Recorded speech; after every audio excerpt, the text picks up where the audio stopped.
Ce dimanche 15 janvier 2023, dès 21h10, France 2 diffuse le thriller Millennium, Ce qui ne me tue pas, adapté de la saga littéraire Millennium entamée par Stieg Larsson avant son décès en 2004.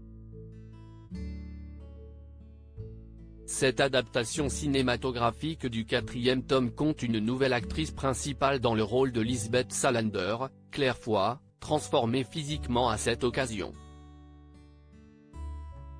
Et de 3. Après la Suédoise Noomi Rapace, qui prêtait ses traits à la torturée et ultra-geek Lisbeth Salander dans la première adaptation, au ciné et à la télé, le tout étant considéré comme une série malgré la sortie dans les salles du premier volet, de la trilogie Millennium de Stieg Larsson, Siesti Rooney-Mara qui l'incarnait dans sa version américaine, par David Fincher, du premier tome, Les hommes qui n'aimaient pas les femmes. Avant que le personnage ne soit joué, en 2018, par une star de Netflix.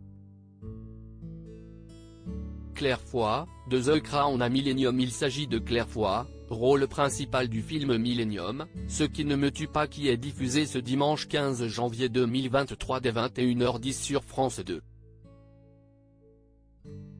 Son visage, bien dissimulé derrière le maquillage sombre de Lisbeth Salander, vous dit peut-être quelque chose et pour cause, elle incarne la reine Elisabeth II jeune dans la série historique, et polémique, The Crown, rôle pour lequel elle avait été dédommagée à cause d'une grande disparité salariale.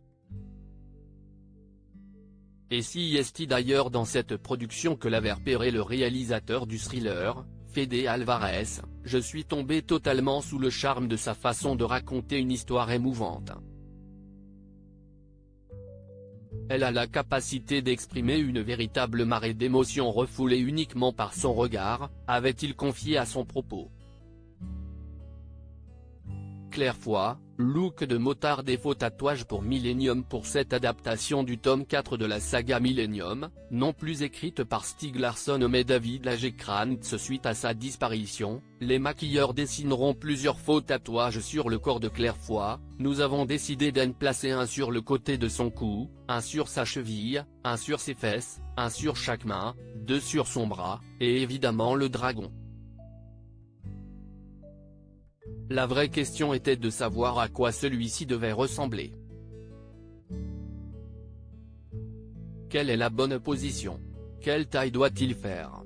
Doit-il recouvrir tout le dos ou seulement la moitié? Est-ce que la queue doit s'enrouler autour de son corps?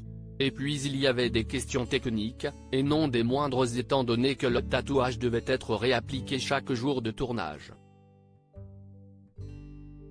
Même lorsque nous avons commencé à trouver des réponses à ces questions, il y a eu des ajustements, un mélange de têtes et d'ailes venant de différents modèles, racontera le réalisateur.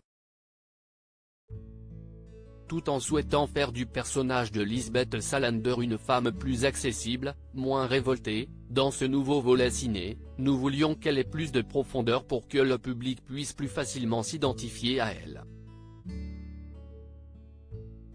Nous nous sommes retenus d'aller trop loin dans le côté gothique et lui avons donné un look un peu plus motard. À lire aussi Millennium Ce qui ne me tue pas, Claire Foy méconnaissable en Lisbeth Salander dans la bande-annonce.